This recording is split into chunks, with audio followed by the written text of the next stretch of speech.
মৰমৰ ছাত্ৰ-ছাত্ৰীসকল, আজি আমি ইতিহাসৰ চতুৰ্থ অধ্যায় ভাৰতৰ স্বাধীনতা আন্দোলন আৰু অসমত জাতীয় জাগৰণ এই পাঠটোত থকা MCQ আৰু VSA টাইপৰ প্ৰশ্নসমূহৰ সমাধান কৰিম। প্ৰথমে তোমালোকে পেজ নম্বৰ 62 ওলাবা। 62ত আণ্ডাৰলাইন কৰি ল'বা 1825 চনতে প্ৰথম ইংগো-বৰ্মী যুদ্ধৰ অসমৰ পৰ্বৰ সূচনাৰ সমাপ্তি ঘটে। ইয়াত প্ৰশ্ন হ'ব পাৰে ইংগো-বৰ্মী যুদ্ধৰ অসমৰ পৰ্বৰ সূচনা আৰু সমাপ্তি কেতিয়া ঘটে? কিমান লিখিবা 1825। আণ্ডাৰলাইন কৰিবা লগতেই 1826 চনৰ 24 ফেব্ৰুৱাৰী তাৰিখৰ ইয়াণ্ডাবুৰ সন্ধি মতে অসমৰ বৰ্মদেশৰ ৰজাৰ হাতৰ পৰা গৈ ইংৰাজৰ অধীন হয়। আণ্ডাৰলাইন কৰি ল'বা ইয়াত আণ্ডাৰলাইন কৰিবা 1858 ইয়াত এটা ষ্টাৰ দি ৰাখিবা 1858 খ্ৰীষ্টাব্দত ইংলেণ্ডৰ ৰাণীৰ ঘোষণা অনুসৰি ভাৰতৰ শাসন ব্ৰিটিছ ৰাজমুকুটৰ অধীন হৈছিল।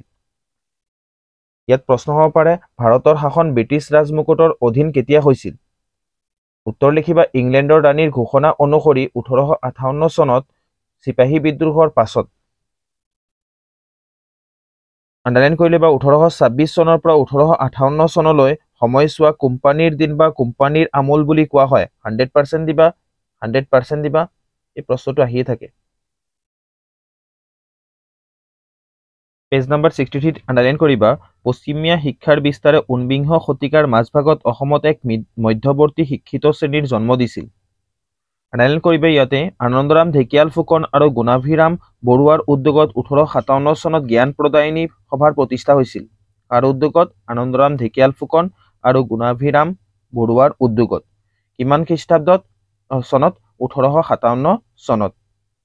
প্ৰশ্ন হ'ব পাৰে জ্ঞান প্ৰদায়িনী সভা কেতিয়া প্ৰতিষ্ঠা হৈছিল? 1857 চনত। মনত ৰাখিবা ইয়াত এটা ষ্টাৰ দি ৰাখিবা।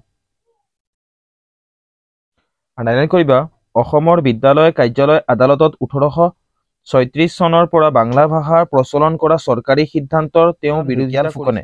কিমান চনত? 1836 চনত। আণ্ডাৰলাইন কৰিবা 1873 চনত অসমীয়া ভাষাক স্কুল অফিচ কাছাৰীৰ মাধ্যম হিচাপে পুনৰ প্ৰতিষ্ঠা কৰা হৈছিল। প্ৰশ্ন হ'ব পাৰে ইয়াত অসমীয়া ভাষা বিদ্যালয় অফিচ কাছাৰীৰ ব্যৱহাৰৰ মাধ্যম হিচাপে কোন চনৰ পুনৰ প্ৰতিষ্ঠা হৈছিল? 1873 চনত। পেজ নম্বৰ 63 আণ্ডাৰলাইন কৰিবা দেৱীচৰণ বৰুৱা আৰু গুণগোবিন্দ ফুকনৰ নেতৃত্বত 1872 চনৰ অসমীয়া লিটাৰেৰী ছ'চাইটি নামৰ প্ৰথমটি সংগঠন কলিকতাত গঠন হৈছিল। এই অনুষ্ঠানটোৰ প্ৰধান উদ্দেশ্য আছিল সাহিত্য চৰ্চা। অসমীয়া লিটাৰেৰী ছ'চাইটি কেতিয়া গঠন হৈছিল আৰু এই ছ'চাইটিৰ প্ৰধান উদ্দেশ্য কি আছিল? আণ্ডাৰলাইন কৰিবা ভাইচৰয় লৰ্ড নৰ্থব্ৰুকক এখন স্মাৰক পত্ৰ প্ৰদান কৰিছিল। প্ৰশ্ন হ'ব পাৰে ইয়াত অসমৰ লিটাৰেৰী ছ'চাইটিৰ সদস্য জগন্নাথ বৰুৱা আৰু মাণিক চন্দ্ৰ বৰুৱাই 1872 চনত কোন ভাইচৰয়ৰ হাতত এখন স্মাৰক পত্ৰ প্ৰদান কৰিছিল? এনচাৰ লিখিবা কি লৰ্ড নৰ্থব্ৰুকক। নম্বৰ 64 চাবা 1878 চনৰ অসমীয়া ভাষা উন্নতি সাধিনী সভা গঠিত হৈছিল। অসমীয়া ভাষা উন্নতি সাধিনী সভাৰ জন্ম কোন চনত হৈছিল? 1878 প্ৰশ্ন এটা হ'ব পাৰে। প্ৰশ্নটো হ'ল অসমীয়া ভাষা উন্নতি সাধিনী সভাই অসমৰ পাঠশালাত কি প্ৰয়োগৰ পদক্ষেপ গ্ৰহণ কৰিছিল? উত্তৰ হ'ব পৰিশুদ্ধ আৰু উন্নত মানৰ ব্যাকৰণৰ প্ৰয়োগৰ পদক্ষেপ গ্ৰহণ কৰিছিল। ষ্টাৰ দি ৰাখিবা ইয়াত হেমকোষৰ প্ৰণেতা হেমচন্দ্ৰ বৰুৱা। কুৱেশ্যন এটা হ'ল ইয়াত আণ্ডাৰলাইন কৰিবা সভাৰ দ্বাৰা প্ৰকাশিত আলোচনী জোনাকীয়ে অসমত এক নতুন যুগৰ সূচনা কৰিছিল। ইয়াত এটা প্ৰশ্ন হ'ব পাৰে অসমীয়া ভাষা উন্নতি সাধিনী সভা দ্বাৰা প্ৰকাশিত আলোচনীখনৰ নাম কি? আলোচনীখনৰ নাম আছিল জোনাকী। আণ্ডাৰলাইন কৰিবা জোনাকীৰ প্ৰথম সম্পাদক আছিল চন্দ্ৰকুমাৰ আগৰৱালা। আণ্ডাৰলাইন কৰিবা ইয়াতে জোনাকীৰ প্ৰথম সংখ্যাক এটা বিষয় স্পষ্ট কৰা হৈছিল যে ই ৰাজনীতিৰ পৰা সম্পূৰ্ণ মুক্ত হৈ থাকিব। ইয়াত প্ৰশ্ন এটা হ'ব পাৰে জোনাকীৰ প্ৰথম সংখ্যাত কোনটো বিষয় স্পষ্ট কৰা হৈছিল? উত্তৰ লিখিবা ই ৰাজনীতিৰ পৰা সম্পূৰ্ণ মুক্ত হৈ থাকিব। 100% এটা ষ্টাৰ দিবা 100% দিবা জোনাকী যুগৰ ত্ৰিমূৰ্তি হেমচন্দ্ৰ গোস্বামী, লক্ষ্মীনাথ বেজবৰুৱা আৰু চন্দ্ৰকুমাৰ আগৰৱালাক কোৱা হয় জোনাকী যুগৰ ত্ৰিমূৰ্তি বুলি।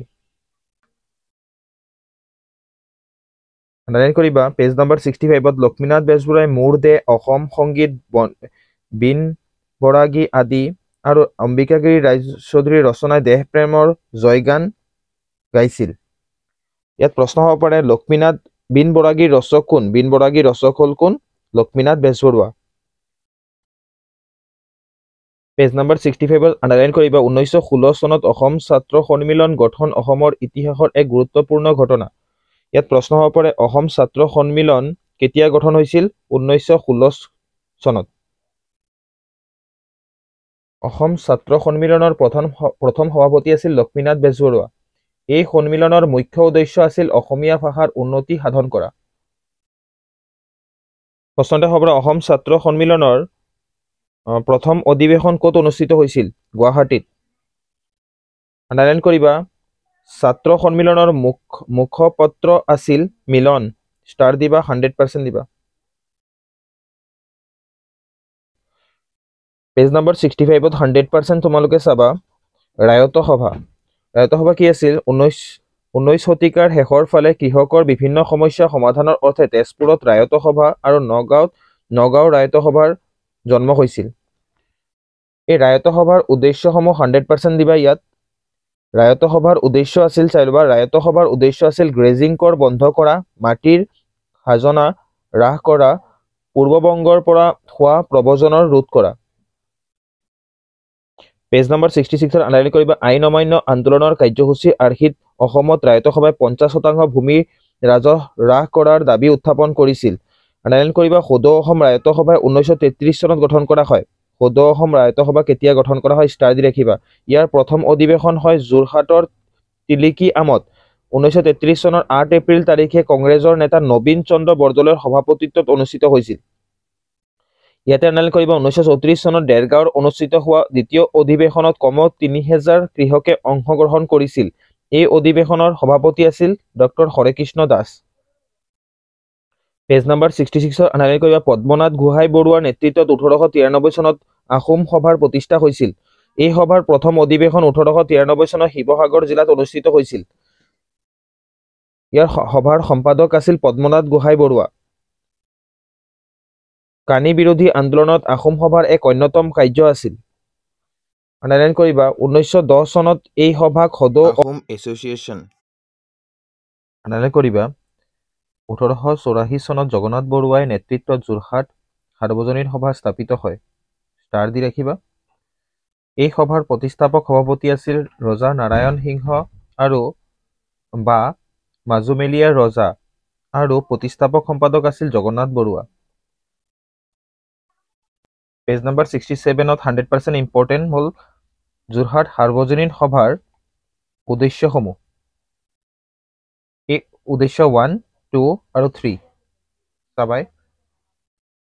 যোৰহাট সাৰ্বজনীন সভাই গ্ৰহণ কৰা কেইটামান উল্লেখযোগ্য কাৰ্যাৱলী 1, 2 আৰু 3 এই তিনিটা চাবাই। পেজ নম্বৰ 67ত চাবা আছাম এছ'চিয়েশ্যন। 1903 চনত মাণিক চন্দ্ৰ বৰুৱাৰ নেতৃত্বত আছাম এছ'চিয়েশ্যন নামৰ অনুষ্ঠানটোৰ জন্ম হৈছিল। কিমান চনত? 1903 চনত। কাৰ নেতৃত্বত? মাণিক চন্দ্ৰ বৰুৱাৰ নেতৃত্বত।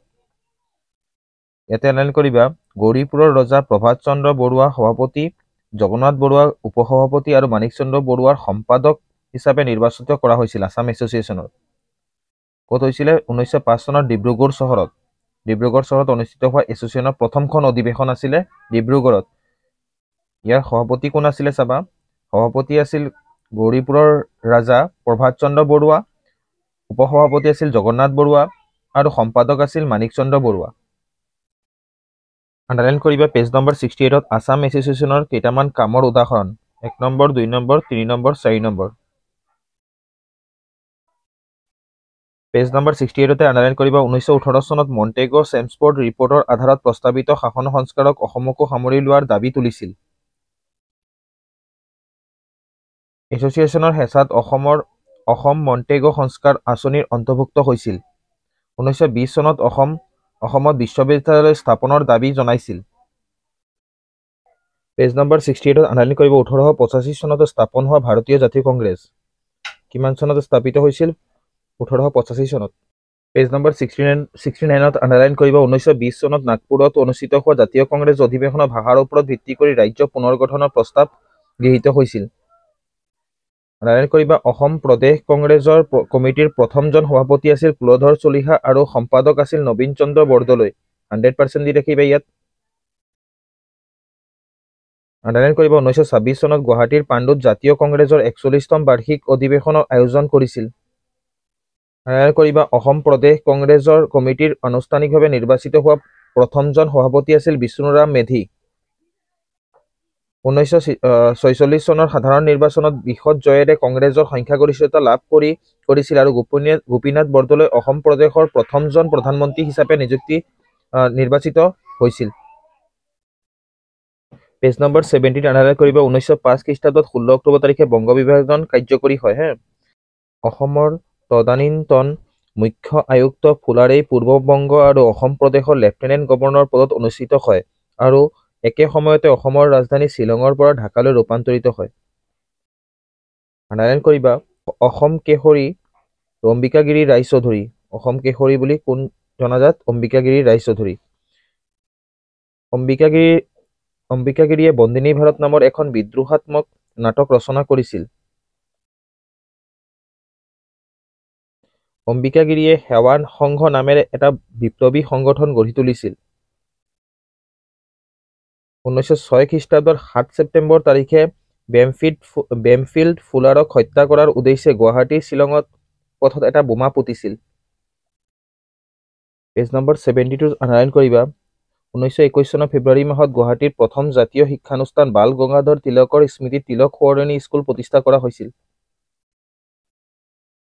পেজ নম্বৰ 72 আণ্ডাৰলাইন কৰিবা 1921 চনৰ মে মাহৰ কৰিমগঞ্জ মহকুমাৰ অন্তৰ্গত চৰগোলা আৰু লংঘাই উপত্যকা 13খন চাহ বাগিচাৰ প্ৰায় 8,000 বনুৱাই কংগ্ৰেছৰ নেতৃত্বক একেলগ হৈ তেওঁলোকৰ উপনিৱেশিক শাসনৰ বিৰুদ্ধে প্ৰতিবাদ কৰিছিল মজুৰি বৃদ্ধিৰ দাবী জনোৱাৰ লগতে গান্ধী মহাৰাজৰ জয় ধ্বনি দি বাগিচাৰ পৰা ওলাই আহিছিল গান্ধী মহাৰাজৰ জয় ধ্বনি দিছিল পেজ নম্বৰ 72 আণ্ডাৰলাইন কৰিবা 1930 চনৰ 12 মাৰ্চত সৰোজিনী নাইডু প্ৰমুখ্যে মুঠ 78 গৰাকী সতীৰ্থসহ গান্ধীজীয়ে সবৰমতী আশ্ৰমৰ পৰা দাণ্ডি সাগৰৰ পাৰলৈ 240 মাইল দূৰত্ব যাত্ৰা কৰে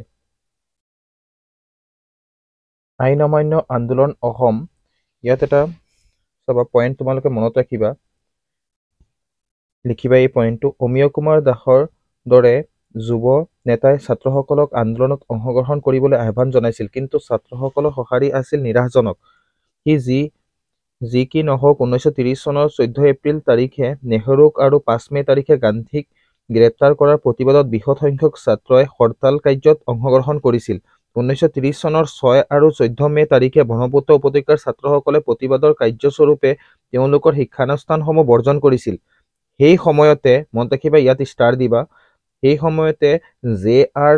কানিংহামে 1930 চনত প্ৰকাশ কৰা কানিংহাম চাৰ্কুলাৰৰ বাবে পৰিস্থিতি অধিক স্পৰ্শকাতৰ হৈ পৰিছিল এই কানিংহাম চাৰ্কুলাৰৰ মতে ছাত্ৰ আৰু তেওঁলোকৰ অভিভাৱকসকলে কোনো ধৰণৰ ৰাজনৈতিক কাৰ্যকলাপত অংশগ্ৰহণ নকৰাৰ লিখিত প্ৰতিশ্ৰুতি দিবলগীয়া হৈছিল দোষী সাব্যস্ত হোৱাসকলক জৰিমনা বিহাৰ লগতে ছাত্ৰবৃত্তিৰ পৰা বঞ্চিত কৰা হ'ব বুলি এই জাননীত প্ৰকাশ কৰা হৈছিল ছাত্ৰসকলে এই অপমানজনক নিৰ্দেশনাৰ বিৰুদ্ধে তীব্ৰ প্ৰতিক্ৰিয়া প্ৰকাশ কৰিছিল যিয়ে পিছলৈ অসমত আইন অমান্য আন্দোলনৰ প্ৰসাৰত অৰিহণা যোগাইছিল 100% চাবা এই পইণ্টটো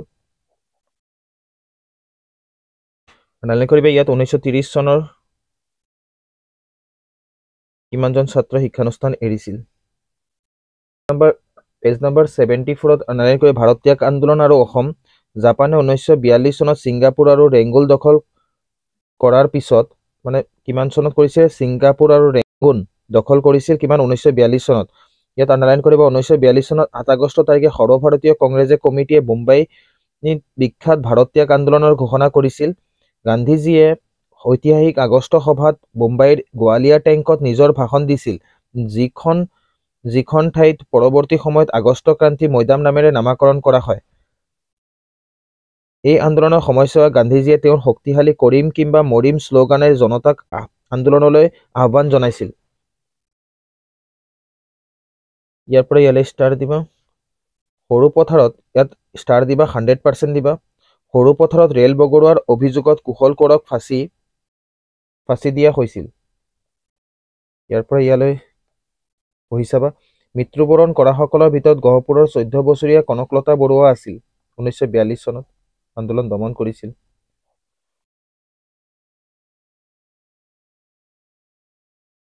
আত্মগোপনকাৰী নেতাসকলৰ অন্যতম কোন কোন আছিল? জয়প্ৰকাশ নাৰায়ণ, SM যোশী। ইয়াৰ পৰা ইয়ালৈ আণ্ডাৰলাইন কৰিবা। নেক্সট ইয়াতো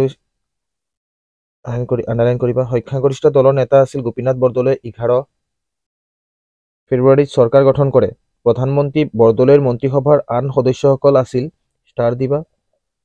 প্ৰধানমন্ত্ৰী প্ৰশ্ন হ'ব পাৰে, প্ৰধানমন্ত্ৰী বৰদলৈৰ মন্ত্ৰীসভাৰ আন সদস্যসকলৰ কোন কোন আছিল? বসন্ত কুমাৰ দাস, বিষ্ণুৰাম মেধি, জে নিকলছ ৰয়, ৰামনাথ দাস, বৈদ্যনাথ মুখাৰ্জী, আব্দুল মতলিব মজুমদাৰ। আণ্ডাৰলাইন কৰিবা। ইয়াতো 1662 চনৰ পৰা ইয়ালৈ আণ্ডাৰলাইন কৰিবা। ইয়াতো কৰিবা। 1913 চনত কৰিমগঞ্জত, তাৰ ঠিক পিছতে 1923 চনত তিতাবৰত অন্য এক কৃষি গৱেষণা কেন্দ্ৰ প্ৰতিষ্ঠাই অসম কৃষি বিশ্ববিদ্যালয় আৰম্ভণি কৰে। ইয়াৰ পৰা আণ্ডাৰলাইন কৰিবা। ইয়াত ষ্টাৰ দিবা। অসম কৃষি বিশ্ববিদ্যালয় উত্তৰ পূব ভাৰতৰ একমাত্ৰ আৰু প্ৰথম বৃত্তিমুখী বিশ্ববিদ্যালয়। এই বিশ্ববিদ্যালয়ৰ মূল উদ্দেশ্যসমূহ চাবা। গুৱাহাটী বিশ্ববিদ্যালয় হৈছে উত্তৰ পূব ভাৰতৰ আটাইতকৈ পুৰণি আৰু প্ৰথমখন বিশ্ববিদ্যালয়। উত্তৰ পূব ভাৰতৰ আটাইতকৈ পুৰণি আৰু প্ৰথম বিশ্ববিদ্যালয়খন হ'ল গুৱাহাটী বিশ্ববিদ্যালয়। ইয়াৰ পৰা ইয়ালৈ আণ্ডাৰলাইন কৰিবা। ইয়াৰ পৰা আণ্ডাৰলাইন কৰিবা। ইয়ালৈ কৰিবা। উত্তৰ পূব ভাৰতৰ প্ৰথমখন চিকিৎসা মহাবিদ্যালয় স্থাপন হৈছিল ডিব্ৰুগড়ত। ডাবল ষ্টাৰ দি ৰাখিবা। ইয়াত কোনে চাবা। ইয়াত চাবা, ডিব্ৰুগড়ত ডক্টৰ জন বেৰী হোৱাইটৰ 50,000 টকাৰ অনুদান পুঁজিৰে বেৰী হোৱাইট মেডিকেল স্থাপন কৰা হৈছিল। মেডিকেল কলেজখনৰ নাম কি আছিলে? Barry white. এবাৰ দিবা। লক্ষ্মীমান চিভিল চাৰ্জন আছিল। ইয়াৰ পৰা আণ্ডাৰলাইন কৰিবা তোমালোকে। ইয়ালৈ কৰিবা। ইয়ালৈ কৰিবা। চাবা, 1968 চনত শিলচৰ মেডিকেল কলেজ স্থাপিত হৈছিল।